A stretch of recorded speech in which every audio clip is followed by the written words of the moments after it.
Mesdames, Messieurs, merci d'avoir pris ce rendez-vous de l'information sur Eden Télévision. Voici les grandes articulations. Marche pacifique de l'UNSTB et de la CSTB ce jeudi dans les rues de Cotonou pour protester contre le vote de certaines lois qu'ils jugent liberticides. Toujours ce jeudi, la deuxième session ordinaire des négociations gouvernement central syndical s'est tenue à Cotonou. En interactualité à Boston, aux États-Unis, une série d'explosions a créé d'énormes dégâts matériels et fait plusieurs blessés. Ce sera tout pour le sommet.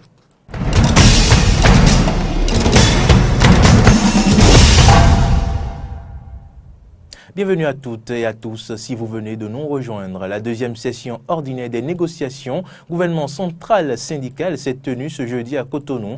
À l'exception de l'UNSTB et de la CSTB, toutes les centrales syndicales étaient face aux membres du gouvernement représentés par une équipe de 6 ministres conduite par celui du plan et du développement, Abdoulaye Biotchane. Durant 3 heures de négociations, des solutions ont été proposées pour les revendications des travailleurs. Précisons que les deux parties ont d'abord réglé les problèmes liés au secteur éducatif pour une rentrée apaisée. Nous vous proposons à présent de suivre le ministre Abdoulaye Biotchane et Bachabi Moudassirou, SG de la CGTB, au terme de la rencontre. En résumé, les échanges de ce jour ont permis de manière consensuelle de constater que la rentrée est très bien préparée et que nous augurons que ceci augure d'une rentrée qui va être apaisée, et nous espérons une rentrée et une année scolaire entièrement apaisée. Par exemple, les primes ont été payées à temps. Par exemple, les affectations ont été faites à temps. Et donc, tout le monde a pu exprimer sa satisfaction sur ce point.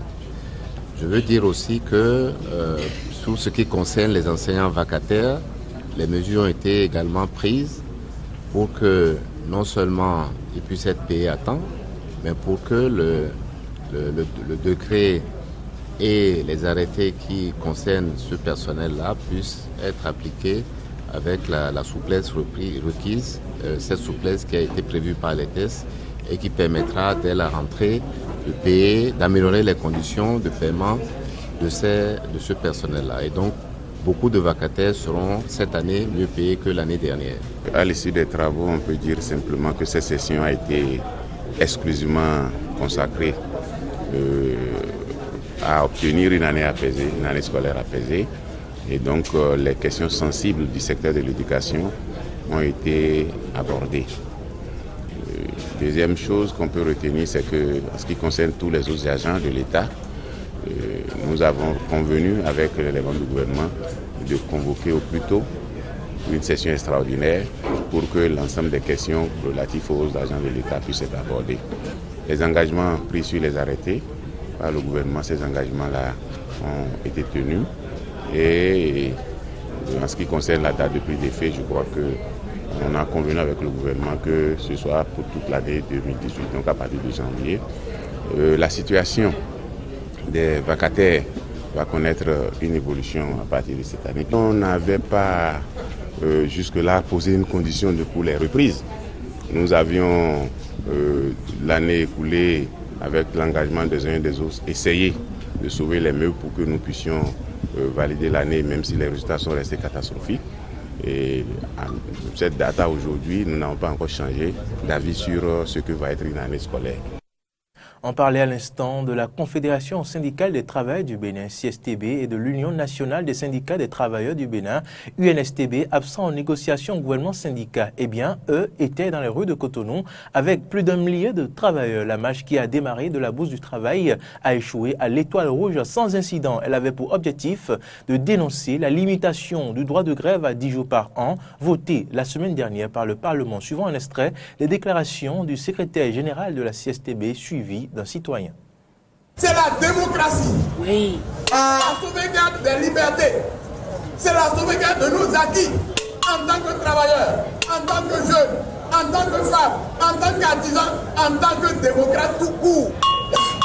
Nos revendications ne peuvent pas être jetées, ne peuvent pas être négligées par le gouvernement et nous allons nous taire. Moi, je suis enseignant. Je forme des gens capables de pouvoir diriger ce pays. Je ne les vois pas sur le marché. Alors mon titre d'enseignant, ça sert à quoi aujourd'hui? C'est pour cela alors que je dis, écoutez, ça suffit. Le comité interministériel de pilotage de la politique nationale de décentralisation et de déconcentration CIP-PONADEC a tenu sa première session extraordinaire pour le compte de l'année 2018 ce jeudi 13 septembre à Cotonou. Au cours de la cérémonie de lancement des travaux, le directeur de cabinet du ministre chargé de la décentralisation a expliqué le contexte de la tenue de cette session et a exhorté les participants à plus d'engagement. Écoutons à présent le secrétaire particulier du PONADEC suivi du directeur de cabinet du ministère de la décentralisation. Ils sont au micro de Aristide Setting et de Damien Pedro. En prélude à la tenue imminente du dialogue politique du secteur de la décentralisation, la présente session a été convoquée. Cette session envisage se consacrer exclusivement à la validation des plans de reçus par le MDGL. La pertinence et l'importance de cette étape de validation réside dans le fait que, suivant une grille d'appréciation neutre, objective et consensuelle, les membres du comité interministériel de pilotage de la PONADEC examineront chaque plan 2D soumis à leur validation avant leur introduction en Conseil des ministres. Dès lors, la question se pose de savoir si nous allons trahir ou plutôt remplir avec conscience et perspicacité la mission de développement harmonieux et équilibré du territoire national qui nous incombe à l'égard de nos populations. Répondre par l'affirmative à la deuxième alternative, c'est engager chacun en ce qui le concerne à jouer pleinement sa partition pour que la décentralisation et la déconcentration deviennent une effectivité au Bénin. C'est pourquoi, au-delà de son caractère coercitif, la lettre du président de la République fixant le délai du 17 août 2018 pour la transmission au ministre de l'Économie et des Finances des plans 2D des ministères pilotes confirme la ferme volonté du gouvernement de la République d'assumer avec lucidité et responsabilité sa mission à l'égard du peuple mandant. Dans le cadre du projet de renforcement des capacités productives et commerciales du Bénin, l'Infosec a abrité ce jeudi 13 septembre 2018 un atelier de sensibilisation sur le thème mise en place de la traçabilité par le code-barre. Cette initiative de l'Agence nationale de météorologie appuyée par l'Organisation des Nations Unies pour le développement industriel a connu la participation des acteurs du secteur privé. Cet atelier de sensibilisation a été sanctionné par des attestations délivrées aux participants. Le code-barre était devenu à un moment donné une condition sine qua non pour aller sur le marché international. Je ne vais pas rappeler le règlement 178 de l'Union européenne qui avait bloqué pratiquement beaucoup de nos entreprises, mais nombreux sont dans cette salle ces chefs d'entreprise qui se sont battus et qui ont pu avoir ces codes barres à des frais exorbitants. Ils auront le temps de faire le témoignage.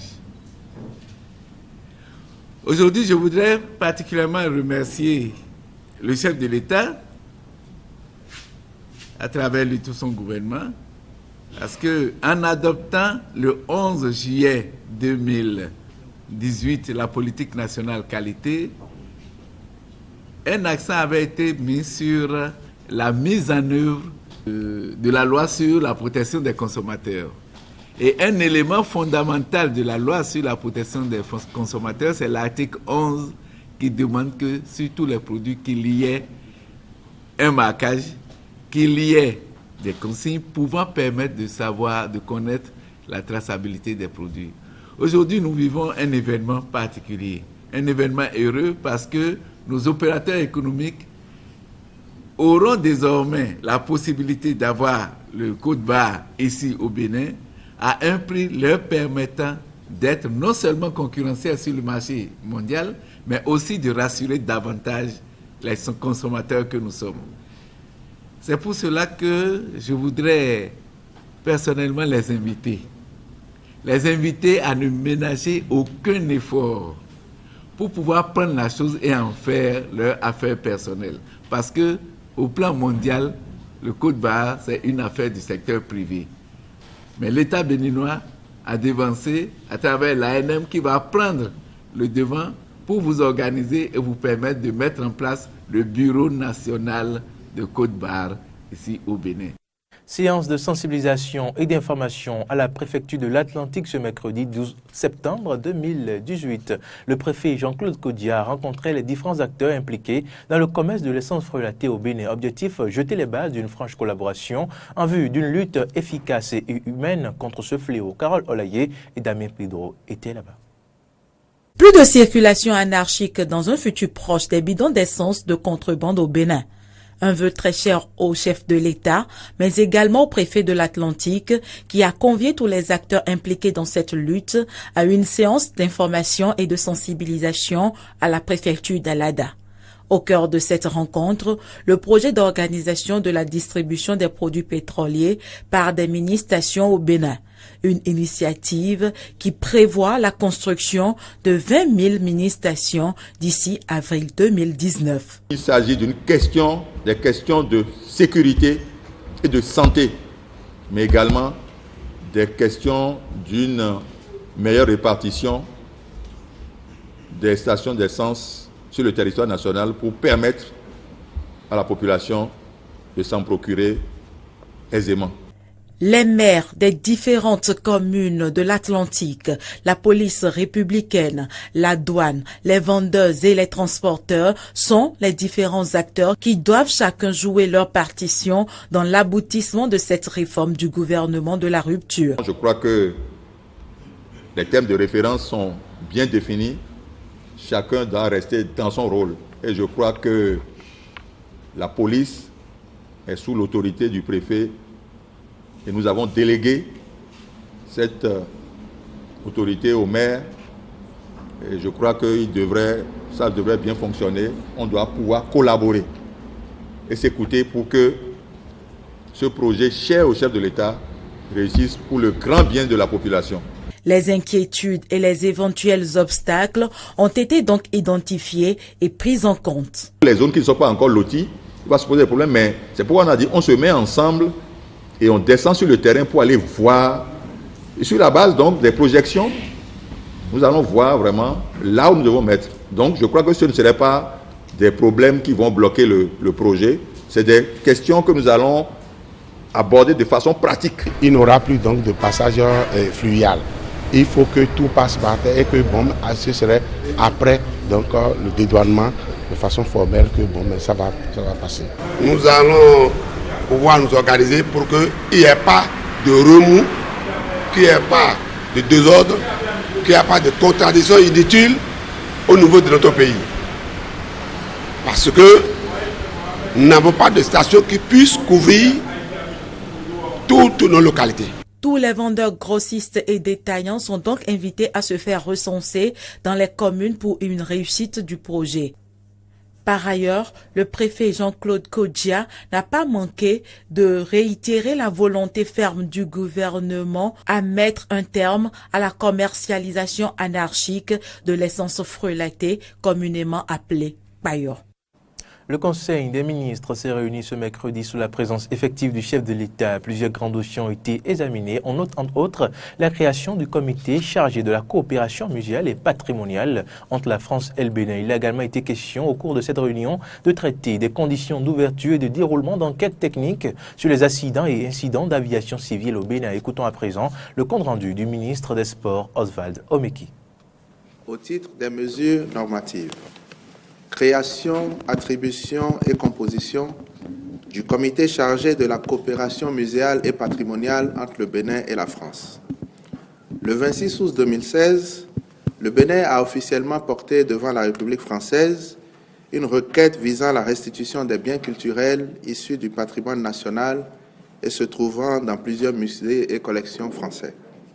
Ces biens sont pour notre pays d'une valeur historique, spirituelle et culturelle inestimable et participent de son identité. À la suite de cette démarche, des pourparlers ont eu lieu au haut niveau entre les autorités des deux pays. En vue de conduire le processus, le présent comité a été mis sur pied et est composé de personnalités de grande réputation dans le domaine. Ce comité a pour mission de définir avec la partie française le cadre de partenariat et les modalités de circulation et de restitution temporaire ou définitive des œuvres culturelles du Bénin en France, de convenir des modalités de réalisation d'un inventaire exhaustif des œuvres et des biens culturels concernés. Conditions d'ouverture et de déroulement des enquêtes techniques sur les accidents et incidents d'aviation civile au Bénin.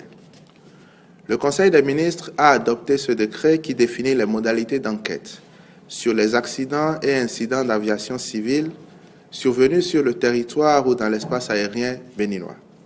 Cette compétence s'exerce également en dehors du territoire ou de l'espace aérien national lorsqu'un accident ou un incident survenu sur le territoire ou dans l'espace aérien d'un autre État implique un aéronef immatriculé en République du Bénin ou exploité par une entreprise ayant son siège ou son principal établissement sur le territoire béninois et si cet État n'ouvre pas d'enquête technique et quand un accident ou un incident survenu en dehors de tout territoire ou espace aérien national implique un aéronef immatriculé en République du Bénin ou un aéronef dont l'état d'immatriculation n'ouvre pas d'enquête technique si cet aéronef est exploité par une entreprise ayant son siège ou son principal établissement sur le territoire de la République du Bénin. Notre pays se conforme ainsi aux normes internationales auxquelles il a souscrit afin de finaliser le processus de mise en place du Bureau Enquête et Accidents. Par ailleurs, le Conseil des ministres de ce jour a adopté les décrets portant nomination des membres du Conseil d'administration du Fonds de développement de l'artisanat et approbation des statuts du Bureau béninois du droit d'auteur et des droits voisins du BEDRA. En interactualité, depuis le mois d'avril, la marine ougandaise a lancé une opération sur le lac d'Edward afin de lutter contre la pêche illégale. Plus de détails sur cette opération dans ce reportage. Une pêche qui se termine mal pour ces deux Congolais, victimes d'une opération de lutte contre les pêcheurs illégaux menée par l'armée. 400 d'entre eux ont été interpellés depuis le lancement de ce programme en avril. Je n'arrivais pas à attraper de poissons de notre côté. C'est pour cela que je suis venu en Ouganda. Maintenant qu'ils m'ont arrêté, je ne sais pas comment mes enfants vont survivre.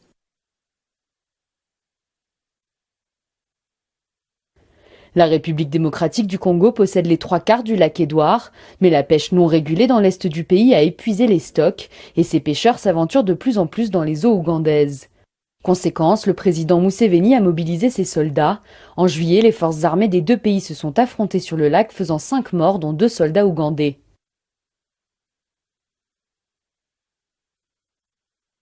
Après avoir constaté qu'il y avait une tendance à la pêche illégale et que cela avait atteint des sommets, il a décidé de protéger les ressources qui aideraient le gouvernement en termes de revenus et de stimuler l'économie et le niveau de vie des pêcheurs et des communautés environnantes.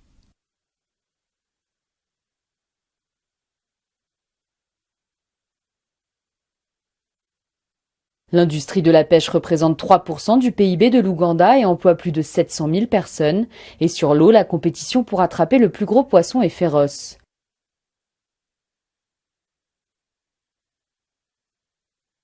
La plupart de notre région est un endroit de reproduction. Nos eaux sont peu profondes, leurs eaux sont profondes. Donc la plupart de ces poissons proviennent de cette extrémité du lac. Et quand c'est la saison haute de pêche, nous recevons beaucoup de bateaux congolais, ce qui représente un très grand défi.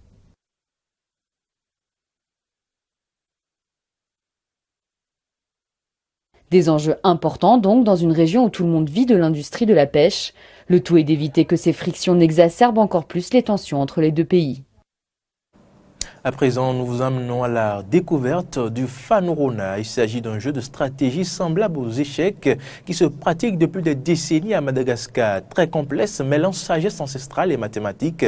C'est un jeu considéré comme sacré qui fait partie de l'identité et du patrimoine culturel immatériel de Madagascar. Reportage. Dans cette bouteille, des cailloux. Après ses travaux de nettoyage du quartier, André, 80 ans, s'adonne à une vieille passion, le jeu du Fanourne. Des cailloux et une aire de jeu tracée à la main, il n'en faut pas plus pour ce jeu de stratégie malgache, vieux d'au moins 7 siècles et encore très populaire dans les rues de la capitale. Oui, c'est moi qui ai tracé ça. Je ne peux plus faire d'efforts physiques, mais je peux faire travailler ma tête avec le jeu du Fanourne. L'objectif, manger les 22 pions de l'adversaire le premier. L'une des particularités du jeu, le vaincu peut ressusciter lors d'une deuxième manche une partie spéciale où le vainqueur doit se laisser faire. Il ne peut commencer à riposter qu'avec ses 5 derniers pions. Un bon exercice pour forger son mental. Le Fanourne t'apprend à anticiper, à persévérer. Ça te donne de la force pour affronter la vie. Ça te rend courageux.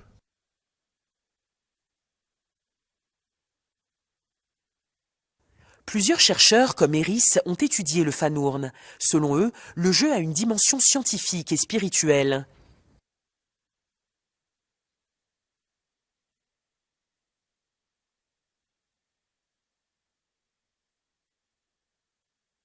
Le Fanourne a aussi une version électronique. l'Ifanourne est un des premiers jeux vidéo produits, développés et distribués par des Malgaches. Gratuit, il a été téléchargé 30 000 fois depuis sa création il y a 4 ans.